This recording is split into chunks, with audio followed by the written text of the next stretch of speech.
Hi, I'm Baggy. I got on my bikini, and today we're going to talk about a movie that's been on my mind. So, today I want to talk about the film The Boogeyman. It is based on a Stephen King novel that came out in the 1970s. Um, I didn't get to see this for a while because it was a long time before it was available on uh, like the streaming sites that I used. So I really didn't get to see it for a while. I was going to see it in theaters, and then I heard a lot of negative reviews about it, and that it's like a kid's scary movie. It's not really that scary, and I wish I had not listened to that because I wish I had seen it in theaters because I was literally watching it in my room like this, like with a blanket up on my face because it was so scary. And I love Stephen King, don't get me wrong, but this is the scariest Stephen King movie I have seen in a long time. And honestly, I think it might be his scariest so far. I mean, like story aside, like the actual film standalone by itself, I think this is one of the best films he's made ever.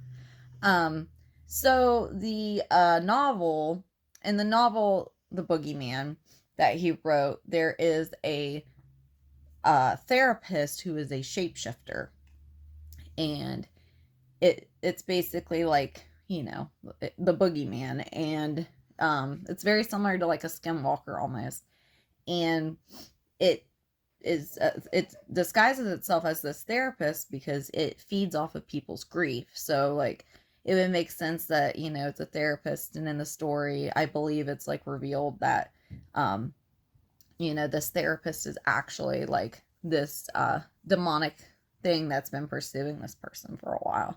The film takes a little bit of a different approach. The film starts out with a father who is a psychiatrist and his two daughters. One's like a teenager, and the other is like, I don't know, probably six. I don't remember exactly how old she is. Um, but the movie starts, and we know that their mother has passed away. And the teenager is very moody. The dad is taking like home call, basically house call, like having people come into his home to do his work with, so he can spend more time with his girls. And his oldest daughter, goes back to school, and she's wearing a dress that belonged to her mom. And her dad's kind of like, "Why are you wearing that?" And she's like, "Well, why shouldn't I wear it?" And he's like, "Never mind, you look beautiful." And she goes to school, and this it's really sad because she is going through her locker, and she finds like an old brown paper lunch bag that her mom had like packed for her and wrote a note on for her. So she doesn't want to throw it away because it has her mom's handwriting on it, but it's got like rotten food in it. And then she's like friends with this one girl, and you can tell they're kind of like growing apart because this girl's like friends with like this clique that doesn't seem to approve of her or appreciate her or treat her with the respect that the girl, she you can tell she does have a real friendship with, gets. And this girl like straight like shoves her and gets like all this food all over this dress that used to be her mom's. So she freaks out. You know what I mean, leaves school, comes home, and while that's going on, she doesn't really tell her dad that she's home. She kind of puts the outfit in the washer and is really upset. And I can't remember if she takes a shower or if she just like goes upstairs to be alone and not tell her dad she's there. But her dad had just finished up with a client. He left, and then there was another man at his door, and he was like, "I need to talk to you. I know you're a psychiatrist." And he's like, "Sure. How'd you know I was here?" And he's like, "Well, I looked you up, and I really need to talk to somebody." And he said that his children had died, and that he was more or less being blamed for it. So, they go into the office, they kind of talk, and the man's like, you know, I, it, people think I killed my kids, but I didn't. It's something that takes your kids when you're not watching them. It's something evil. And there's all kinds of red flags going up in the dad's head. He's like, this guy murdered his kids and he is not sound. I'm a little scared. And at some point, he steps away to call the authorities to be like, look, there's this guy in my house. He says he murdered his children. I'm very uncomfortable. I feel unsafe.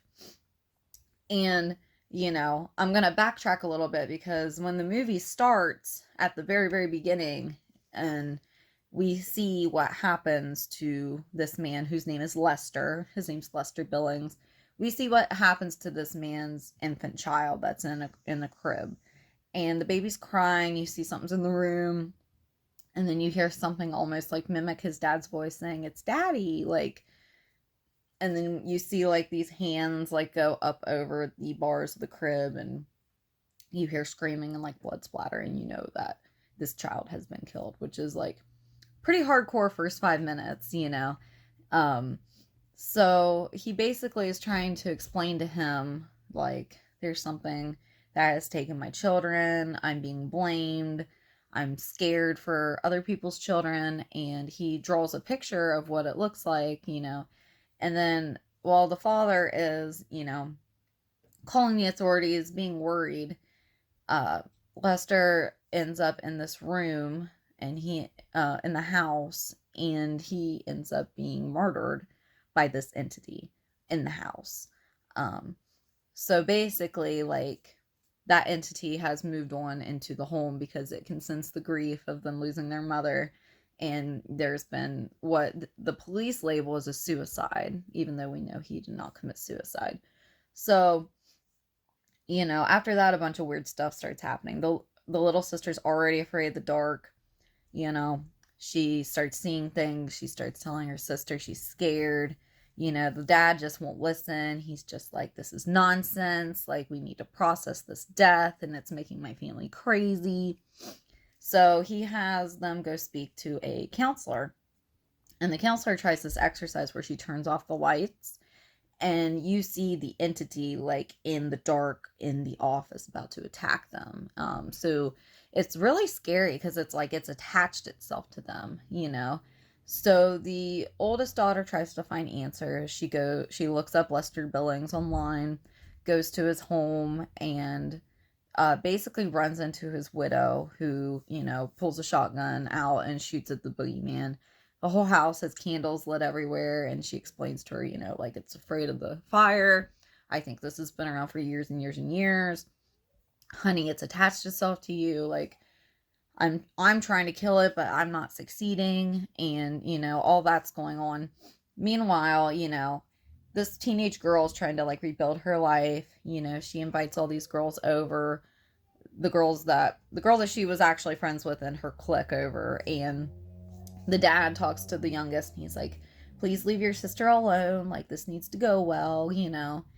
And she goes through this box of stuff that used to be her mom's, because her dad's like trying to throw it all out, and she's like, no, don't throw it out, like, I want to go through it. And she goes through it, and she finds like a old Zippo lighter, and she finds like a box with some weed in it. So at the sleepover, all the girls are like staring at each other, and they're like, this is boring. And she was like, well, I have some real drugs. And they're like, what? Real drugs? I just think it's really funny. She's like, I have real drugs, which like most people wouldn't consider weed like real drugs, but you know, they're kids. So yeah, I guess that would be considered real drugs to them.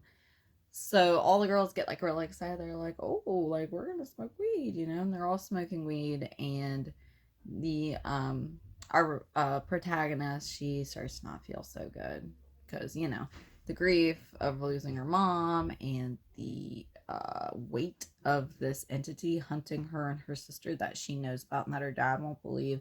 So she doesn't feel well to begin with, and then she starts to like throw up. And something I forgot to mention is, before she was convinced that there was this boogeyman and her sister was trying to explain it to her, her sister had a loose tooth, so she tied her sister's tooth like to the door to slam it.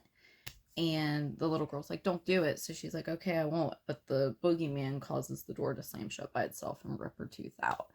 And, you know, the little girl's really upset. And that's when, you know, our protagonist starts to really be like, okay, something is wrong here because I didn't shut that door.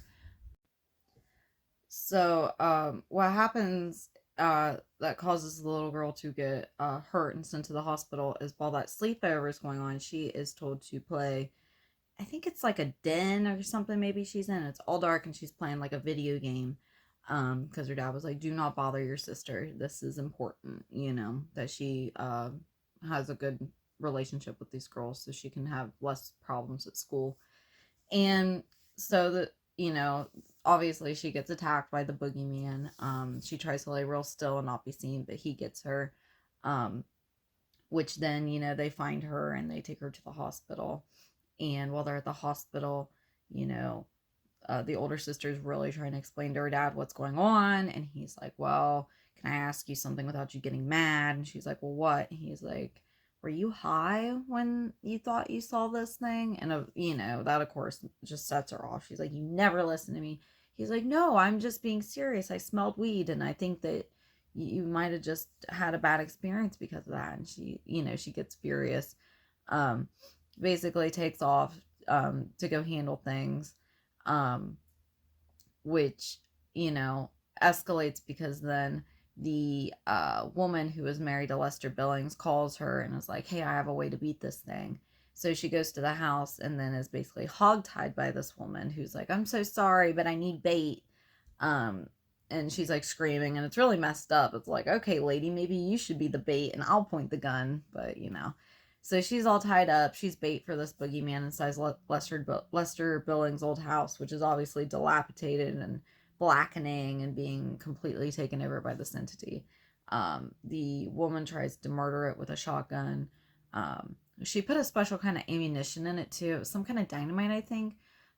It didn't work. He basically tore her apart. And, our protagonist gets away, calls her dad, and is like, I have to end this. Don't come home. I need you to listen to me. Don't go back to the house. And, of course, they've been released from the hospital.